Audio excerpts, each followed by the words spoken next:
Bueno, estas fallas técnicas suelen suceder. Acá estamos de nuevo para terminar esta conversación con Leonel Plazas Mendieta, el escritor de este libro El olor del polvo, en donde cuenta sus memorias en medio de una infancia en donde creció en Cartagena del Chairá. Ya vamos a pedirle de nuevo a Escarabajo, la editorial, que se pueda volver a conectar, que me pueda pedir aquí para poder continuar con nuestro live.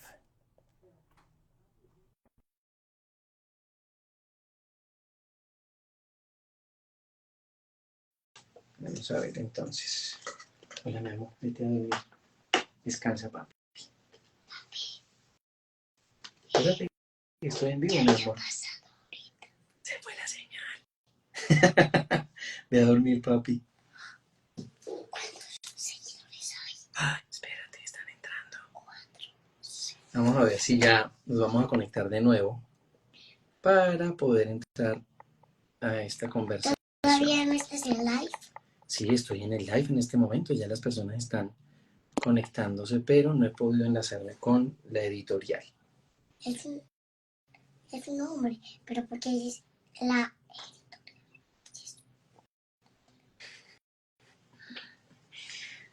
Bien, vamos a esperar a ver si se nos conecta de nuevo Leonel.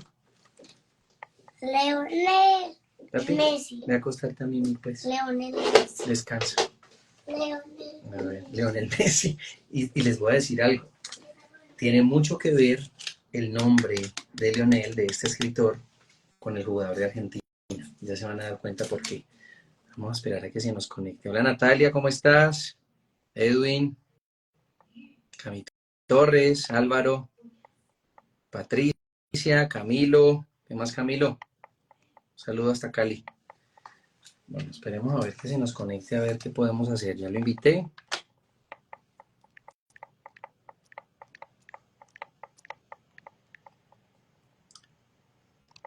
Si no, nos va a tocar regresar porque nada que hacer.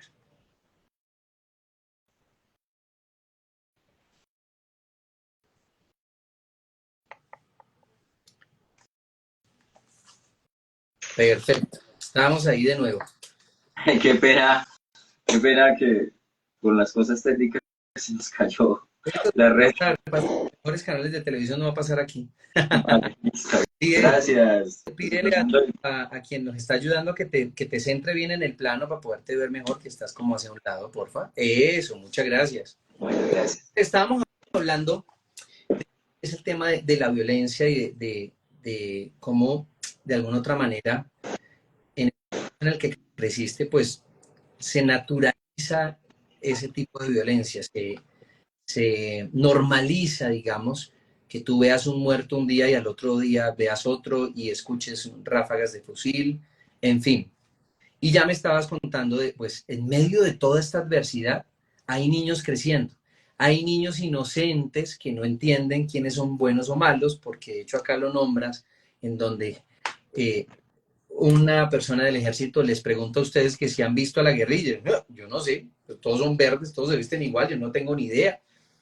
Y es también como el llamado de ustedes como a manténganos por fuera, no tienes por qué preguntarme a mí si he visto o no a la guerrilla, soy un niño, ¿sí?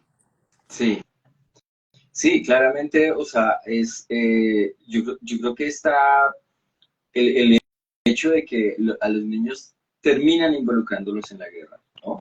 Y termina la guerra alimentándose de los niños, pero también termina la guerra destruyendo pues la infancia y consigo los pueblos, porque digámoslo así, lo que nos permitimos hacerle pues a un niño, pues nos lo permitimos a toda la sociedad. Uh-huh.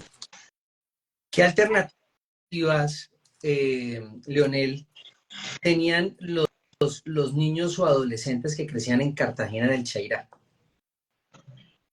Bueno, digamos que el libro empieza en Cartagena del Chairá, pero bueno, claro que claramente es un poco parecido el contexto, pero luego se va a desarrollar en el Huila, en el sur del Huila.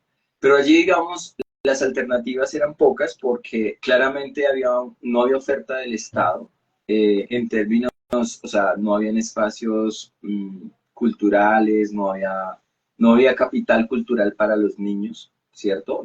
Que los niños pudieran hacer actividades. y solamente existía la escuelita, Sí. ¿sí? Ujú. Y en la escuela, digamos, pues los profesores hacían un gran esfuerzo incluso por mantenerlo a uno al margen también de todo lo que ocurría, por cuidarlos, por protegerlos, y también por encontrar esas posibilidades para salir adelante, pero pues eso dependía muchas veces más del contexto que de la buena voluntad de los profesores, Ujú. ¿cierto? Ujú.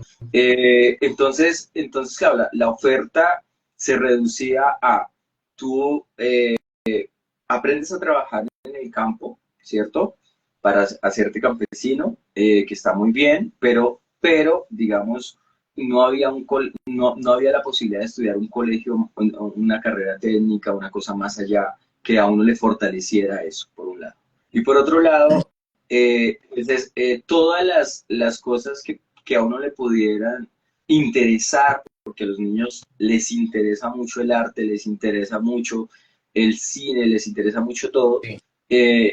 con relación a la cultura, pues no existía. Entonces, uno escasamente, digamos, nos escapábamos para jugar fútbol, pero jugar fútbol siempre implicaba casi que un riesgo. Entonces uno veía muy pendiente de que sonara un disparo, sonara algo, pues a coger el balón y a correr para la casa, ¿no?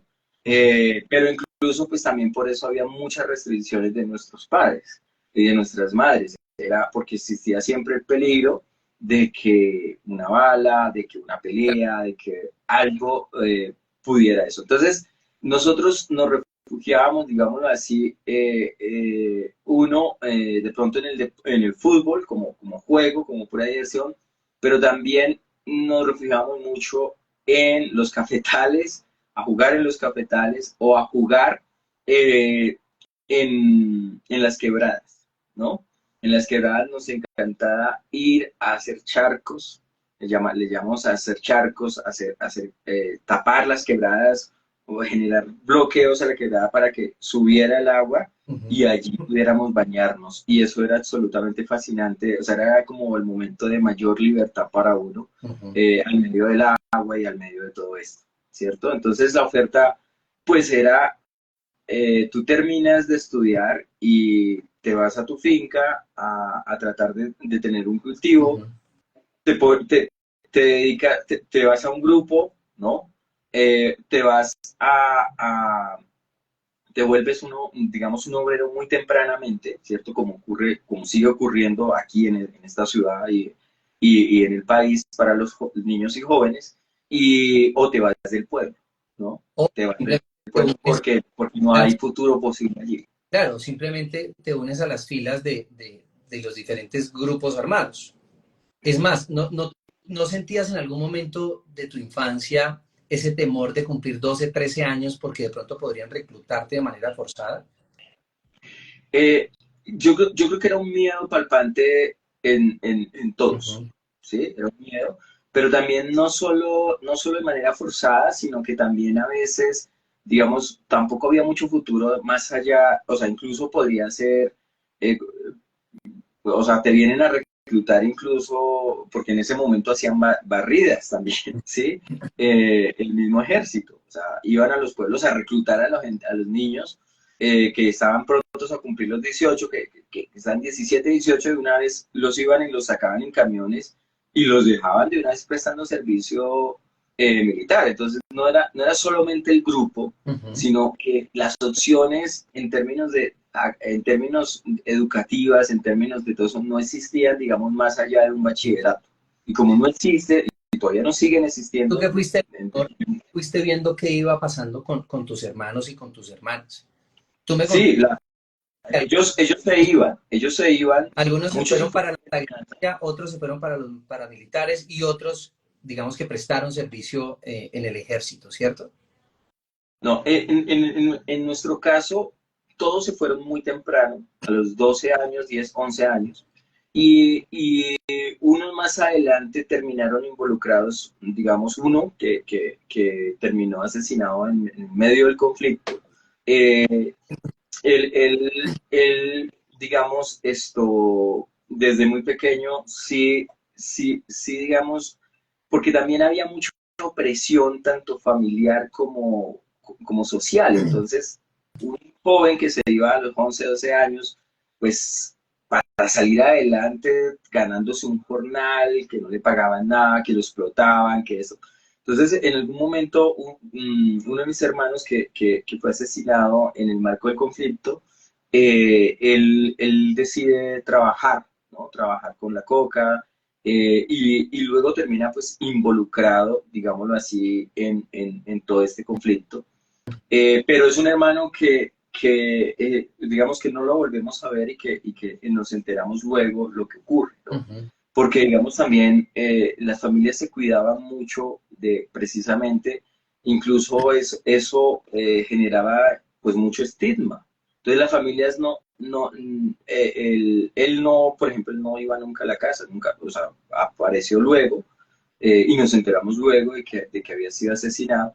Y nos enteramos de que fue asesinado por los paramilitares, ¿cierto? Y que tenía, digamos, como unas labores con la guerrilla, pero digamos que fue un niño que, eso es muy curioso, era el niño que quería ser profesor de la familia, ¿no? A los 10 años, él ya sabía que quería ser profesor. Y, y eso, pues, o sea, es muy triste, porque si no hubiese habido, digamos, ese contexto, y hubiese existido las posibilidades de educarse, muy seguramente, pues no hubiese pasado eso, ¿cierto? Porque digamos, él tenía claro qué quería hacer en la vida, pero luego las circunstancias lo llevan a que necesita entonces dinero, necesita incluso sentirse poderoso, pues porque está en medio del conflicto y quien no lo es, pues es víctima, ¿cierto? Entonces eso, digamos, pasó, y pues claramente, digamos, todos terminan yéndose porque se terminan yendo a las ciudades desplazados, ¿cierto? Y las mujeres también, porque no hay, digamos, no hay futuro en el pueblo, ¿sí? Digamos, no hay un apoyo para que si usted coge la tierra, si usted coge una finca, si usted... Entonces allí lo que pasa es que, pues, la familia se fue desintegrando, ¿no? Y las mujeres, por ejemplo, pues, tenían que salir y tenían que salir, pues, muy jóvenes también, o sea, fue muy doloroso, digamos, como todos esos procesos, y eso fue desintegrando la familia, ¿no? Después de haber sido como una familia que, pues, cuando se reunía, incluso cuando se reunía la familia, había un poco como fiesta en el pueblo, porque era como muy acogedor, digamos, las personas que nos conocían y todo, y como era numerosa, entonces pues teníamos todo, teníamos amigos y amigas. Entonces eso, por ejemplo, fue muy doloroso para la familia, que empezar a entender que no nos podíamos reunir porque no podían llegar, porque, sí, es decir, y porque ya se habían ido con profundo dolor para casi que no volver, Tú ¿no? cuentas acá una anécdota en tu libro y dice, han llegado con uniformes verdes como el pasto. Son lindas. Tienen fusiles grandes y están muy bien peinadas. En el pueblo les dicen muchachas. Han entrado al negocio y han hablado conmigo y el panadero. Padre llegó y las miró de reojo. A mi hijo ni lo miren. Primero las ideas que la muerte. Quien mata renuncia a la verdad, le dice. Pero a veces hay que luchar por la verdad y las ideas, dice una de ellas. Es verdad, pero a mi hijo ni lo miren. Él debe elegir sus propios errores. ¿Cuáles fueron los errores que luego elegiste? Sí, esa fue una frase muy fuerte que mi padre me heredó, y que era como, no tienes que cargar con lo que yo fui, digamos, la lectura, pues, creo que los errores que yo, digamos, elegí luego, pues fue, o sea, no sé si fueron errores, pero pues me fui del pueblo, ¿no? Me fui para nunca más regresar, y luego creo que, pues traté de una... Lo vamos a tratar mejor ese momento en el que te vas, que me parece también importante. Sí.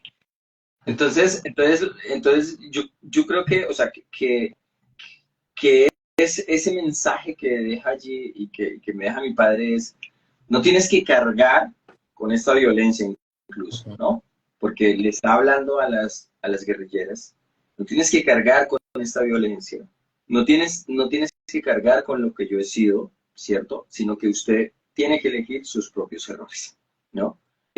Eso es muy, es muy, digamos, era un mensaje a los 10 años, que es más o menos ese mensaje. En medio de la guerra, pues, de alguna manera para mí, pues era muy sabio, en el sentido de que usted tiene que irse a labrarse su propio destino y no tiene que ser parte de esto, ¿cierto? Hay otra anécdota aquí en tu libro y que es muy curiosa y es la manera en que de alguna otra manera te nombran, ¿no? Te llamas Leonel y ya vamos a darnos cuenta por qué, porque dice acá, padre me ha dicho, camine Joselito, damos una vuelta. Madre lo miró de reojo.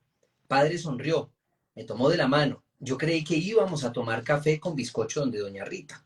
Ahora estamos en la caseta comunal frente a esta señora que no la había visto nunca. ¿Cómo se llama el niño?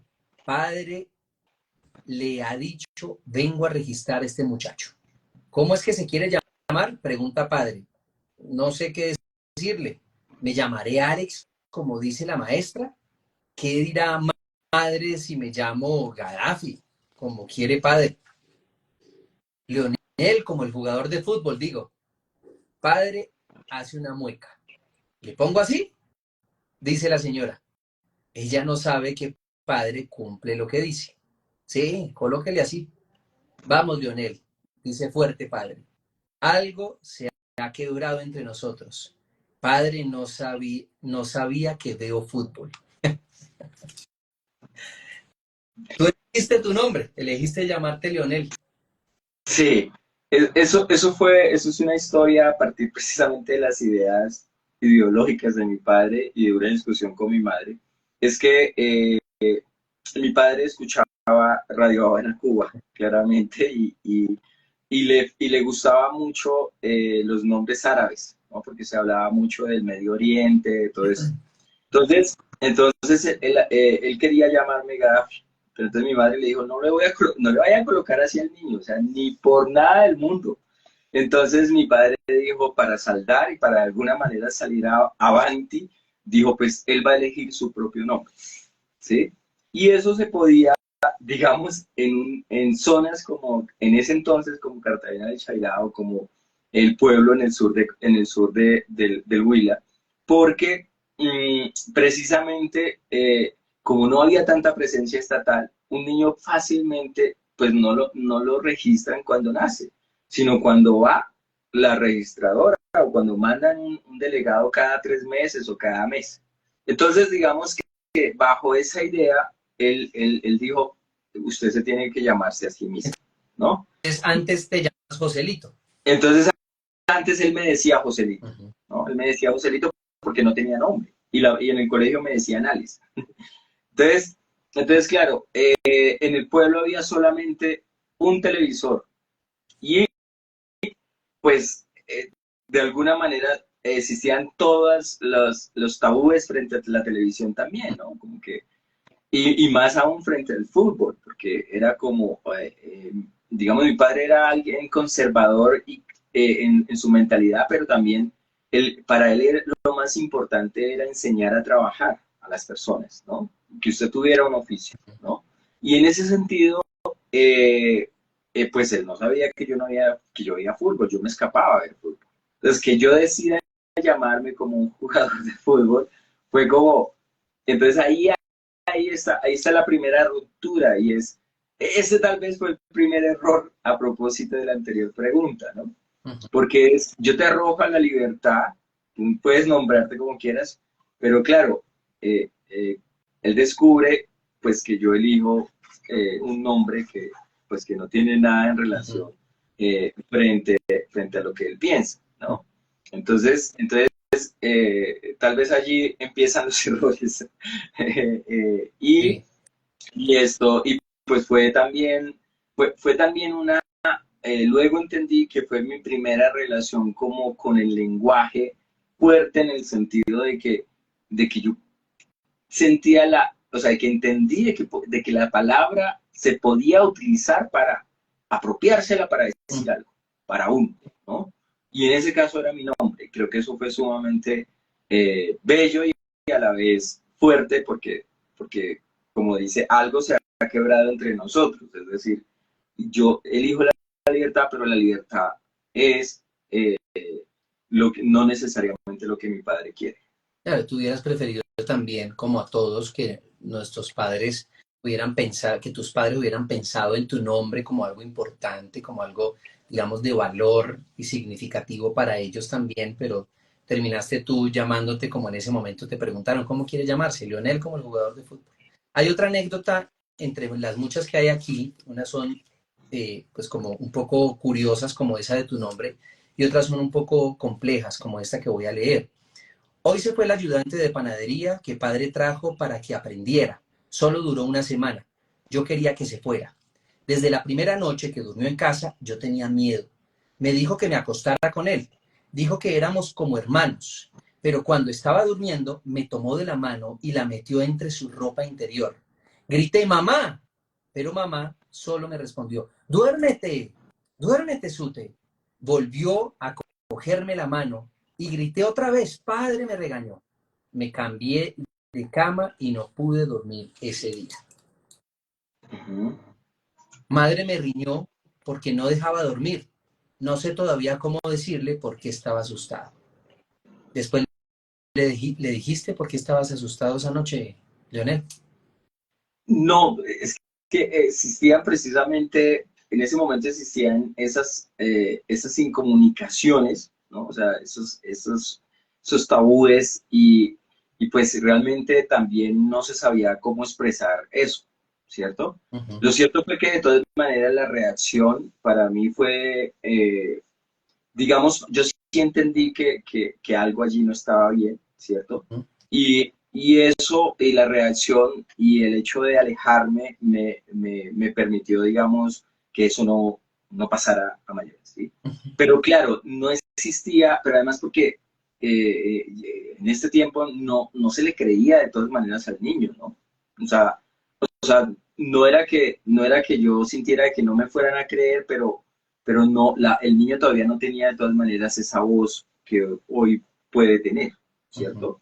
Entonces, digamos que eso es muy importante, digamos, luego lo entendí para mí, pues por la necesidad precisamente de escuchar al otro, ¿no? Y de escuchar al niño como un otro que tiene una experiencia que tiene y que puede decir, digamos, lo que le hace daño, ¿no?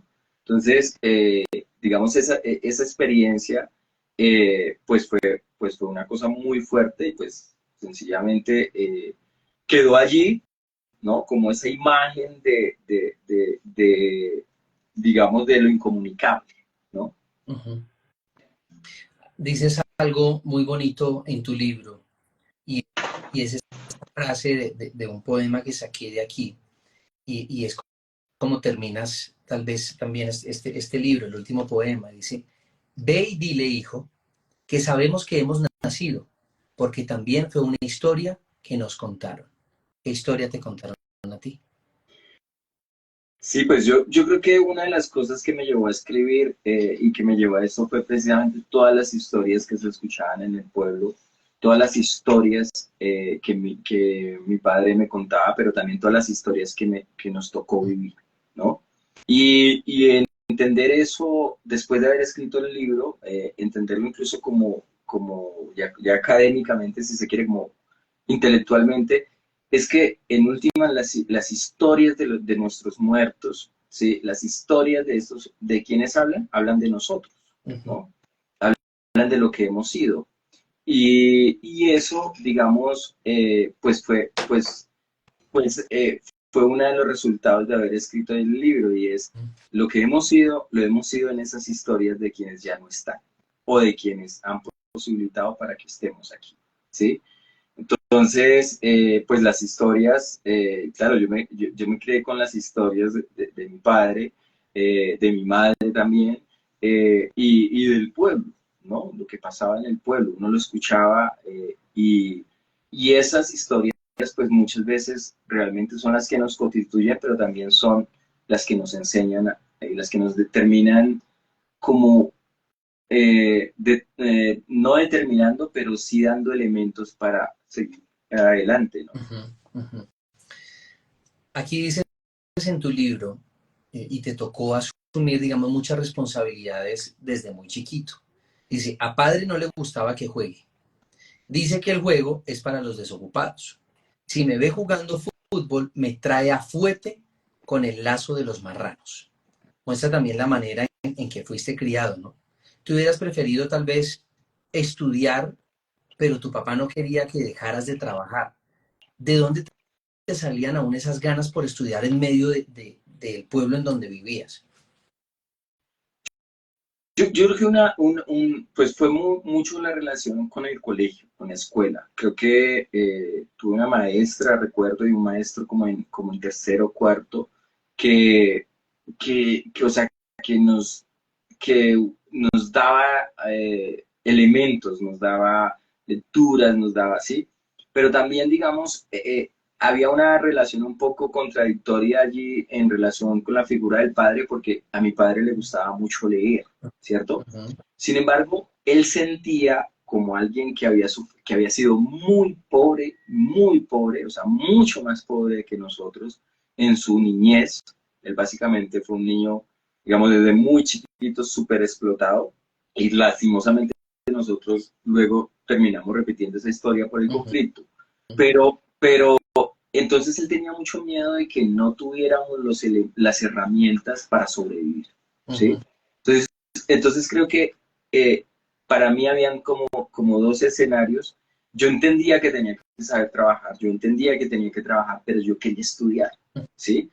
Y yo admiraba mucho a mi padre porque él leía, porque en el pueblo leían pocos, ujú. y él leía con los profesores, con un profesor incluso. Entonces, y leían libros que en ese entonces eran libros clandestinos, eran libros prohibidos. Ujú, Entonces yo admiraba eso, ¿no? Pero también yo, como estaba el conflicto, como estaba todo esto, pero adicionalmente tenía que trabajar y tenía que ser un obrero literalmente. Entonces yo creo que el estudio era ese espacio donde se podía hacer algo distinto, ¿sí? Y allí, y eso no solo pasaba conmigo, sino que eso podía pasar con mis claro. hermanas, con los otros Era la posibilidad niños y niñas. de niño de alguna otra manera, donde tenía la Era la posibilidad de ser niño, porque allí era donde se te hablaba a tu capacidad de aprendizaje posibilidad. y de maravillarse de las cosas. Claro. Ujú. Acá hay algo que habla de esto que acabas de contar. Tú empezaste a trabajar cuando tenías por ahí unos 7 años en la panadería de tu casa. Ujú. Y muy prontamente te volviste el panadero. Te vieron como muchas actitudes y aptitudes para eso. Y tu papá te saca de estudiar para que sigas generando, entre comillas, ingresos, porque te volviste el panadero. Dices acá, tengo 14 quemadas en mi brazo derecho, Ujú. unas en otras. Las latas chirrían en mi piel cuando las logro parar. Madre a veces me ayuda a darle vuelta para que no me queme. Padre también dejaba quemar los panes mientras yo hacía tareas. Padre me sacó de estudiar porque eso no dejaba que trabajara bien. A mí me gusta hacer pan, pero más me gusta estudiar. ¡Wow! ¡Qué bonito! Sí, pues habla de eso, ¿no? O sea, y tengo que decir también que cuando me voy, lo que me permite sobrevivir en la ciudad fue la panadería, ¿no? Durante 10 años fui panadero, y eso fue lo que me permitió incluso terminar, pues casi que comenzar y terminar el bachillerato, porque yo me fui con sexto de ¿Por qué secundaria, te, ¿no? ya que hablas de eso, hablemos de ese momento, ¿por qué decides irte? ¿Qué fue lo que pasó, lo que se rompió en tu casa? No, yo creo que lo que va mostrando un poco el libro y es lo que me ocurre es que el niño empieza a entender que allí no hay futuro, ¿sí? Y lo entiende cuando, y digamos, esa es una de las últimas imágenes, es cuando él ve que llega él presencia una desaparición forzada, ¿cierto? Y él dice, y él se queda pensando en que, o sea, ¿a dónde van los muertos? A través de ese río, de hecho, donde él se bañaba, ¿no? Y además, era la pregunta constante también con los niños compañeros, porque recuerda la imagen donde los niños jugando pasan por el cementerio y dice, ¿será que aquí nos enterrarán? Wow. ¿No? Entonces, ahí como muy pronto, que eso es otra cosa muy fuerte, digamos, al medio de la guerra, es que muy pronto a los niños les toca asumirse para solucionar su vida, ¿sí? Por eso tal vez terminan involucrados en el conflicto y les toca enfrentar una adultez pues absolutamente prematura y no, ¿sí? Entonces yo creo que en ese momento fue, yo aquí no voy a poder estudiar, yo aquí no voy a poder, yo aquí termino siendo solo, digamos, lo que permite este pueblo, ¿cierto? Lo que permite estas condiciones, yo mejor me voy, ¿no? Claro. Y eso, digamos, está como la decisión, pero también es un momento eso se da también en un momento precisamente también por la violencia incluso al interior de la familia, ¿no? Sí. Y entonces allí se entiende que esa ruptura se da también con el padre, o Ya sea, que hablas, acá voy a leer otro pedazo de esto que estás hablando. Dice, la última vez que padre me pegó, no lloré, reí. Menos mal madre no se metió. No me gusta cuando le pega. Siento que es por mí. Padre sabe que ya no le temo. sí. Creo que eso fue una experiencia muy, muy fuerte porque fue como, digamos, al medio de la violencia las familias incluso pues terminan dañándose. ¿Por qué? Porque terminan reproduciendo la violencia al interior de la familia, ¿no? Y esa violencia que se vive, que se vivía en el pueblo, pero que también se vivía en la familia, entonces, pues termina, o sea, termina a uno tomando la decisión de irse. Y eso básicamente fue precisamente una de las razones por las cuales muchos hermanos les toca irse, ¿no? Entonces, digamos que el conflicto termina minando los hogares, termina minando pues incluso la vida misma de los pueblos, porque pues si mina los adultos, si mina a los niños su vida, pues allí realmente no hay posibilidad de vida, ¿no? Entonces eh, allí el niño asume una ruptura con el padre y dice, eh, pues esta violencia o sea, no la temo, pero tampoco la quiero, ¿no? Entonces, tu parte, Y ¿tienes qué edad de tu casa?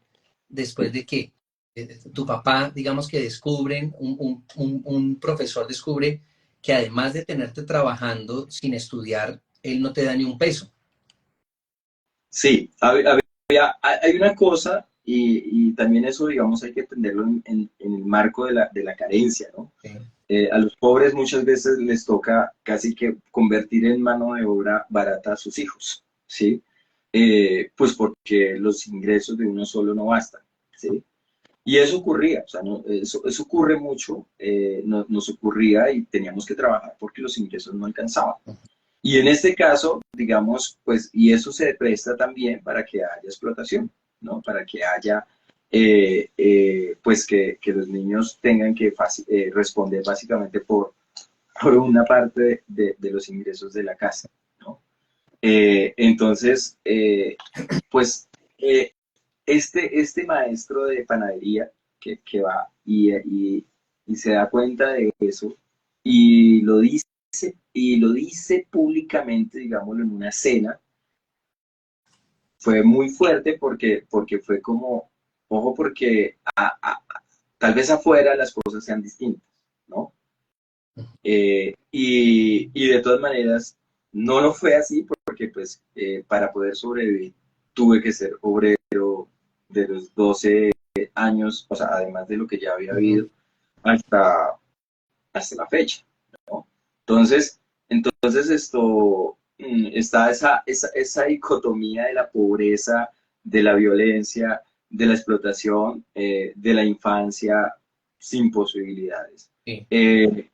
Y eso termina pues arrojándolo a uno al mundo muy tempranamente. Claro, tu papá entonces en ese momento decide echarte del trabajo y tú dices, después de una frase que te dice que lo que hacen tus manos no te van a dar de comer.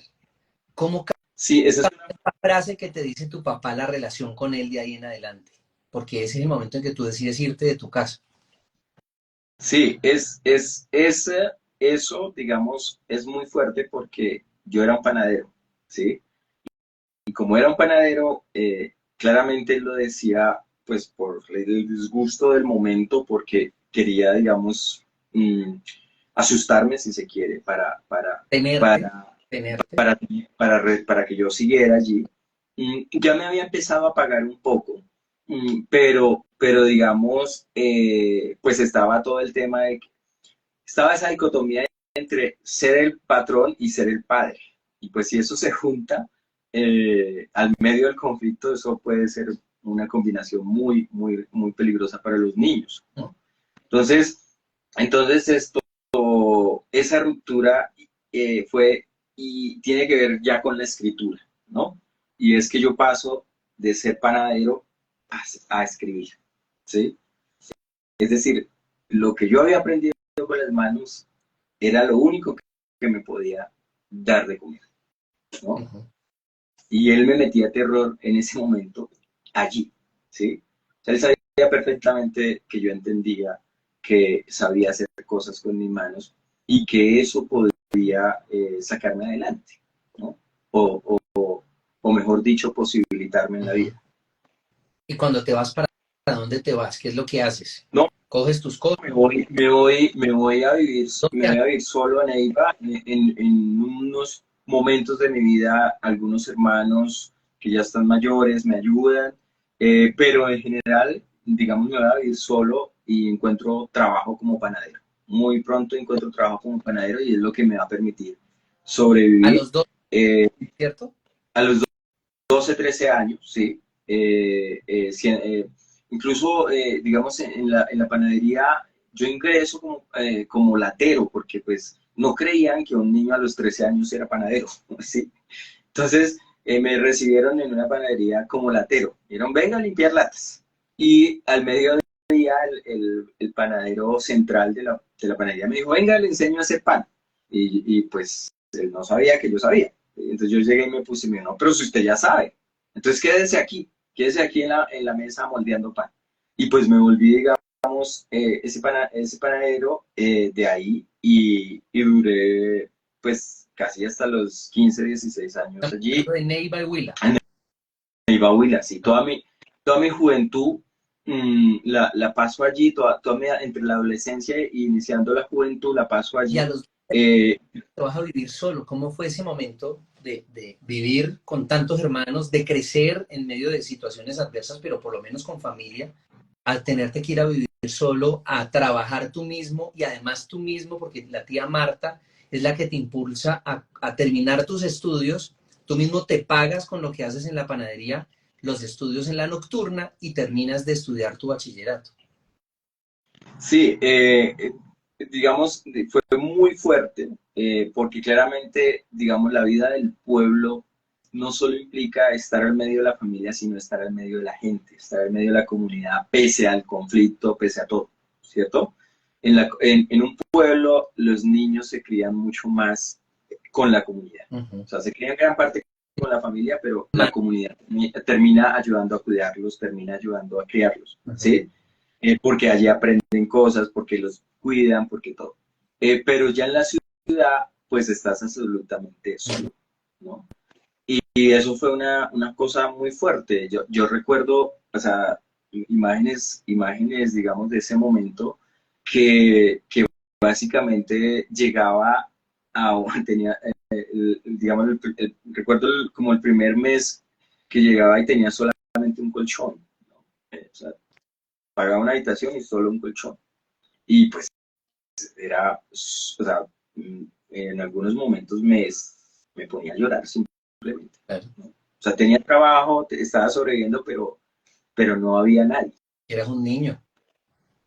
Sí. Entonces de todas maneras, eso también fue como forjándome de alguna manera el carácter y digamos, y me permitió empezar a entender, incluso a aprovechar la soledad, ¿no? A disfrutarla. Ujú. Eh, y muy prontamente, cuando casi ya estaba terminando el bachillerato, porque me tocaba hacerlo semestral y en la noche, realmente no era un buen bachillerato, ¿no? Me tocaba hacerlo con adultos, ¿no? Me tocaba, entonces, muy prontamente eso se volcó hacia la lectura, ¿no? Y hacia una búsqueda en el arte. Me acuerdo que Soledad, digamos, lo que propició en ti fue acompañarte a través de la lectura, de los libros. sí, inicia primero en una búsqueda con el arte, ¿no? Y eso es una cosa muy extraña también porque es, pues, como un niño obrero intenta acercarse al arte, pues, sin ninguna condición posible, ¿no? Y allí, digamos, lo que me va a permitir es que yo conozco otros niños obreros, otros jóvenes obreros, y también tenían los mismos sueños, también venían del campo, de otras partes. Ujú. Y me junto con ellos, pero teníamos todas vidas ya de adultos porque ya nos tocaba pagar arriendo, todo. Eh, y digamos, nos juntamos como unos cuatro obreros, jóvenes obreros, y conversábamos sobre, incluso me acuerdo que yo decía, ya teníamos un oficio, ¿cierto? Ya Sí. teníamos una forma de ganarnos la vida, pero teníamos el sueño de qué íbamos a hacer en la vida, ¿no? O sea, no se perdía Querías, eso. es decir, tenías la técnica de la panadería, pero no querías dedicarte a eso toda tu vida. Sí, y además porque muy prontamente yo sentía que tenía ganas de expresar, ¿no? Y de hacer cosas. Entonces eso, digamos que la panadería, y pues porque además, digamos ya en ese tiempo ya llevaba 8 años siendo panadero, por lo menos, ¿sí? Entonces, muy prontamente inicio esa búsqueda, ¿no? Y esa búsqueda pasa incluso por tratar de tocar guitarra, por tratar de... y empiezo a escribir muy prontamente, ¿cierto? Y pues a escribir, a copiar canciones, a copiarme, sí, a escribirlo poco, pero hubo un momento donde me acuerdo que estábamos finalizando décimo, y nos reunimos estos cuatro compañeros de estudio, pero que teníamos esa condición de ser obreros y de ser jóvenes. Y alguno dice como, bueno, ¿y a qué nos vamos a dedicar? Entonces los unos empezamos como a aconsejar a los otros, nos tocaba de esa manera. Entonces yo le dije a uno, usted debería dedicarse como a eso, a la biología, a usted le gusta eso, usted le va muy bien en eso. Entonces él me dice, y usted debería dedicarse a eso, a la filosofía, o sea, usted le va bien en eso, debería de ponerse a leer los libros, ¿no? Entonces yo empiezo a leer y a comprarme libros, pues digamos, me compraba unos libros, eh, unas ediciones que venían Ujú. de muy mala calidad, muy mal traducidas, dizque de los diálogos de Platón, de Kant, me acuerdo mucho, y de Aristóteles, muy Ujú. pronto, y de Descartes, pero pues claramente yo no tenía las herramientas ni siquiera académicas para acercarme a eso, ¿cierto? Ujú. Pero aún así yo lo hice, ¿no? Y empecé a leer, no entendía, empecé a leer, y luego cuando llego a Platón, de hecho, Platón para mí va a ser muy importante porque Platón, a partir de la pregunta, empieza a ahondar en mi extrañamiento con el mundo, ¿no? Empieza a permitirme cuestionarme sobre mi lugar en el mundo. Ujú. Mira, ¿tienes tu foto ahí de infancia? Para Mi foto de infancia, tengo la foto con madre y mis hermanas. A ver, muestra un poquito cerca que no la vemos para nada. Más cerca, más cerca, más cerca. ¿Tú eres cuál? Un poquito para atrás. El, ¿Sí? el del centro. El más chiquitico, claro. Ahí está. Ah, Aquí estamos en Caquetá. ajá. Qué maravilla. ¿Esa era tu casa, la de fondo? Esa era una casa de un tío cerca de un río en el Caquetá, que nos gustaba ir mucho porque tenía un caño Sí. y porque el tío era, el tío al contrario, digamos, de mi padre, era muy, muy risueño, muy alegre Ujú. y le gustaba mucho hacer fiestas De familiares. Entonces esta manera, sí, sí. todos nos gustaba ir a esa casa. Mira, de esta manera terminas este libro y me parece, wow. Quiero leérselos a ustedes, compartirles a ustedes esto. Hace mucho frío. Debe ser porque se acerca el invierno. ¿O será por viajar solo? ¿Cómo podré volver después de este frío? ¿Cómo podrá gustarme este carro después de este viaje? Yo supongo que era la chiva, ¿no? La chiva que siempre Era la chiva que me gustaba que llegara al que pueblo. levantara el polvo, porque llegaba también, entre comillas, progreso, llegaba el mercado, llegaba todo en la chiva. Entonces te preguntas, ¿cómo podrá gustarme este carro después de este viaje? Me gustaba cuando a las 6 iba para donde Milton y bajaba silbando, aturdiendo a todo el mundo y levantando polvo. Quedaba en medio del polvo, perdido por un momento. Me gusta el olor del polvo. No volveré. Prometí no llorar. Pero hoy he sido como el otro día de la algarabía. No sé qué voy a hacer en la ciudad. Tampoco me gustó ver llorar a madre entregándome las monedas. Me dijo que así había sido con todos, es decir, con todos tus hermanos. Él no ha querido que nadie se quede. Me da mucho miedo por madre. Tal vez tenga que irse también. Yo al menos tengo fuerza, aunque padre ha dicho que por lo que saben mis manos, no me darán de comer. ¡Wow! ¡Wow! Tremendo final, que es cuando tú te independizas a los 12 años de tu familia y te vas a buscar un futuro. Y un futuro que ha sido realmente muy próspero. Hoy estás viviendo en Bogotá, hoy escribiste este libro donde guardas esas memorias de tu infancia, de la vida en el Huila, en el Caquetá, de todo lo que te tocó vivir, que ya lo hablamos aquí, pero además te vas a estudiar a Toulouse, Francia, filosofía. Haces un magíster en Toulouse, Francia, filosofía, y además este libro está traducido en francés por una editorial de Suiza. Como un niño que nace en esas condiciones que ya les contamos, que tiene esas dificultades complejas, que como lo dijo ahí una de las personas, wow, de admirar total, es increíble, una lección de vida que me enseña que tengo todo y en ocasiones nos quejamos por tonterías. Gracias Dios por todo lo que me has dado, nos dice Sandra, que uno se queda en serio estupefacto de cómo una persona como tú logra salir de la Colombia profunda y ser el ser humano que soy. Quiero entenderlo y quiero que tú me lo digas. Yo creo que ahí es importante reconocer que digamos, en la vida hubo ciertos encuentros con ciertas personas que transformaron mi vida, ¿no? Hubo un encuentro con un panadero que me dijo unos mensajes muy importantes cuando era panadero. Me dijo como usted se ha puesto a pensar que así como usted es panadero, usted podría hacer cualquier cosa en la vida. Ese fue su mensaje en ese momento. Luego me encontré con un suizo con el cual trabajé, digamos, desde la organización campesina, porque, digamos, luego yo desarrollo el tema social que mi padre no había querido, digamos, al que yo estuviera, pero que yo luego vuelvo a ello o me encuentro con ello. Y son personas que ya en ese momento estoy escribiendo y me dicen como hay que seguir escribiendo. Este suizo, que pues lamentablemente ya murió, me traía libros. No sabía que me encantaba leer y él viajaba, entonces me traía libros. Me traía libros. Y luego, digamos que profesores de la universidad me permitieron, digamos, como avanzar en mis Uh procesos. -huh. Por ejemplo, me permitieron hacer parte de una revista, llegar a ser el director de esa revista. Y eso, digamos que fue como esas otras personas que me posibilitaron, ¿sí?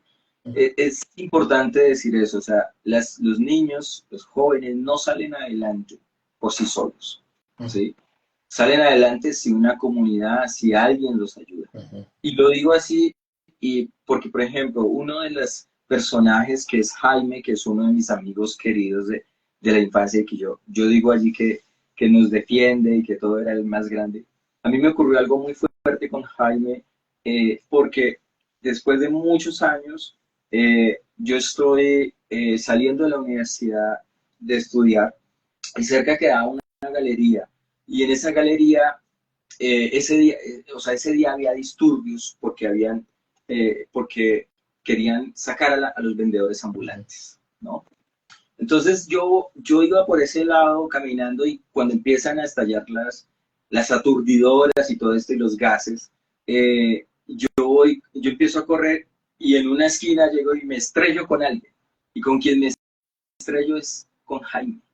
Y Jaime llevaba collares, eso fue muy fuerte para mí.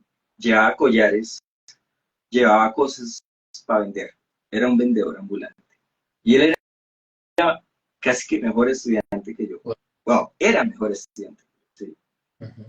Es decir, no todos los de mi generación tuvieron esas oportunidades. Entonces sí es muy importante también decir eso, o sea, no salimos adelante y los niños no salen adelante y en general por eso nos perdemos como país si se quiere, porque por sí solos, no es una cuestión de genialidad, no es una cuestión de tenacidad, sino que es una cuestión de condiciones de posibilidad y de eso. Eso fue lo que me permitió a mí salir adelante. Claramente, pues, trabajar, porque pues, trabajé mucho, pero a los otros les tocó también trabajar, ¿sí? Y todos, y por ejemplo, Jaime, y eso fue tan fuerte para mí porque yo ya estaba como en quinto de la universidad, yo ya había empezado a cambiar de trabajo. Sí. Verlo empobrecido como vendedor ambulante fue una cosa, o sea, fue demasiado duro, pero además la escena fue demasiado fuerte porque él no podía, no pudimos hacer nada porque venían persiguiéndolo las policías. Wow. Wow. Yo como, hijo, Jaime, y pues siguió corriendo porque los estaban persiguiendo, era ellos, ¿no? Los vendedores ambulantes. Entonces, yo creo que eso es muy importante también decirlo, ¿no? Yo salí adelante por la ayuda de muchas personas porque agarré esas opciones, pero si no las hubiera tenido, tal vez muy seguramente no hubiese podido. Claro. Y yo siento que lo que le pasó a Jaime es lo que realmente, digamos, estaba escrito tal vez en el destino para ti y para muchos de los niños que crecen en medio de estas situaciones adversas del conflicto. Yo te agradezco mucho, Leonel, por este tiempo, por ese mensaje valiosísimo que nos has dado. Quiero pedirte el favor, ¿tienes el espejo por ahí a la mano? Okay. No tengo, cuéntame. Vas a mirarte aquí como en selfie en el celular, ¿te parece? Sí. Y vas a decirme, viéndote allá a los ojos, ¿qué tanto tienes hoy de este niño que fuiste? Creo que te lo tengo todo, ¿no? Pero también soy alguien, digamos, distinto a ese niño, pero todo lo que vivió ese niño fue lo que me ha permitido también ser, ¿no? Uh-huh. ¿Cómo has podido sanar todas esas situaciones que viviste en tu infancia? ¿Qué has tenido que hacer? Tal vez estás en ese camino. Sí, pues fíjate que el libro fue parte de ese proceso, pero que más allá, digamos, el libro no es, y creo que eso es importante decirlo, el libro no muestra con pesadumbre, con tristeza ¿sí? Sino muestra tal como era, con la crueldad de la violencia, pero también con la vida que había allí mismo. Entonces, digamos que lo que me ha permitido, digamos, también incluso fue lo que aprendí allí, al medio. O sea, fue también decir, es que allí hubo una infancia y esa infancia tenía unos valores también, tenía unas posibilidades y era lo que podía darse en ese momento. Y al medio de esa guerra también había vida. ¡Wow! Y esa vida fuimos nosotros. ¡Qué maravilla! Que ahora que eres papá, ¿qué les ¿Cómo? cuentas a esa historia? Ahora que eres papá, ¿qué les cuentas? ¿Qué les narras? ¿O qué les quieres dejar escrito a tus hijos de esa historia que viviste tú? Digamos que con mi hijo, una de las cosas bonitas que ha empezado a suceder es que nos hemos acercado mucho a la escritura, a los libros. Creo que una cosa sí ha sido importante para él y para mí y con mi esposa, es construir una relación a través de los libros. Y sobre todo, también, digamos, por ejemplo, esa posibilidad también de, conce- de concebir al niño como un otro que necesita ser posibilitado, que necesita ser posible, sin dañarlo, sin, sin incluso imponerse sobre él, pues es todo un reto y digamos que él a través de los libros que ha ido empezando descubriendo, pues ha ido empezando a descubrir también sus posibilidades, su creatividad y todo eso. Creo que él va a llegar un momento donde va a tener la oportunidad también para hacer esas valoraciones.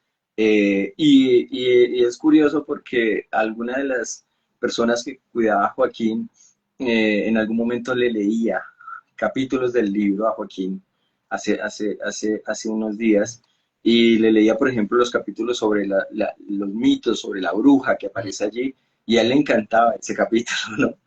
O sea, le gustaba ese capítulo, le gustaba el capítulo del río, ¿no?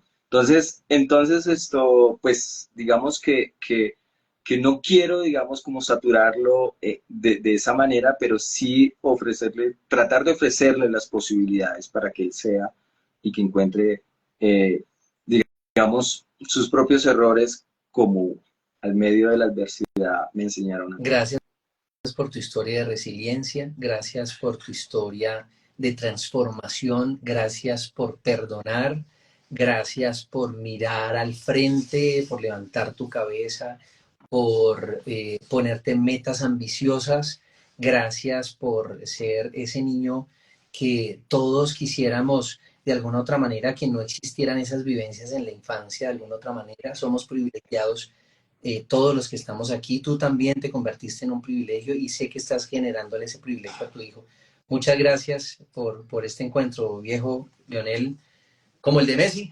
Un abrazo enorme. ¿Dónde pueden conseguir este libro? Las personas preguntaban por ahí, ¿dónde puedo acceder a este libro? Sí, el libro en este momento está agotado en Colombia porque las dos ediciones primeras se vendieron.